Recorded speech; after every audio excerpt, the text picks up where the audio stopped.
Hi guys! Welcome back to my YouTube channel. So for today's video, panibagong araw, panibagong hamon na naman sa ating buhay. Ayan na nga, tayo na nasasakyan na naman. Medyo maulan ang ating pagdi-deliver doon sa Bulaklakan.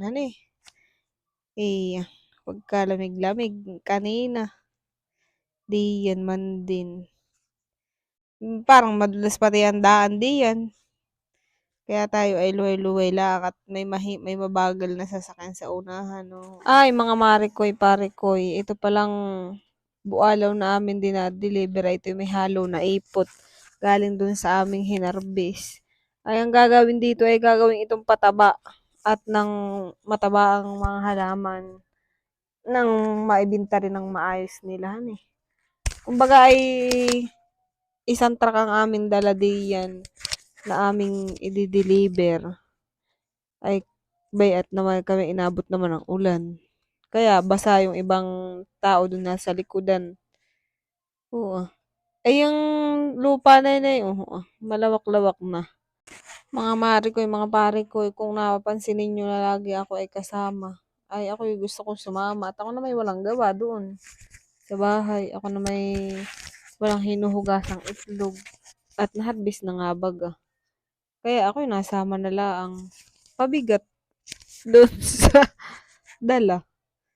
Ay, para na rin makapaggala-gala, malibot. Medyo malayo-layo pa tayo, di yata, di yan, Maliit na andaan. Yan ay padulupad iyan, mga marikoy, mga parikoy. Medyo malayo-layo pa. Ay, tingnan nyo naman, hanggang sa gate ay puro halaman. Napakasisipag, Nakikita rin nyo. Kagaganda ng mga halaman. Sobrang dami nilang mga tanim. Masipag magtanim sila. Lawak pati ng kanila pantataniman. Ay dusa diyan. Sa umpisa lang naman nagdudusa, sa tagal ay pag na-harvest mo na ay maganda na.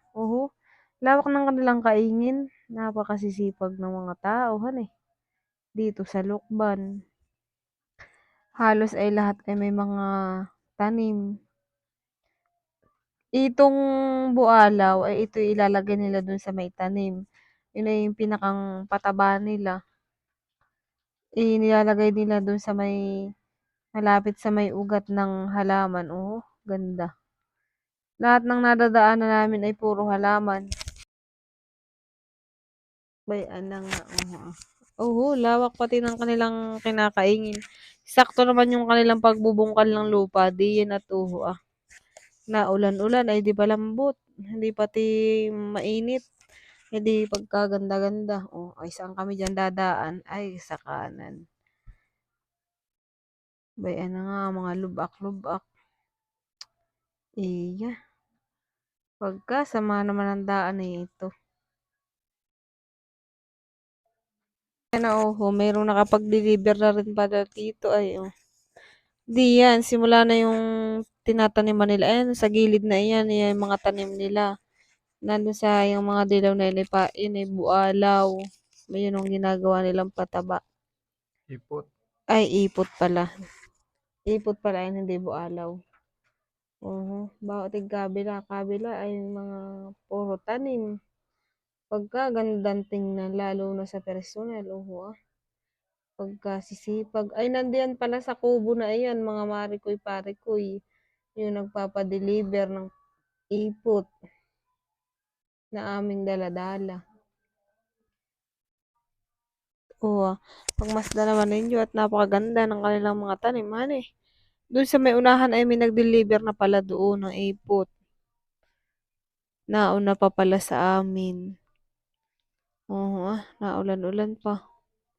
Ako hindi makababa at naulan ay hindi ko nabibidyohan yung mga nagbababa ng ipot.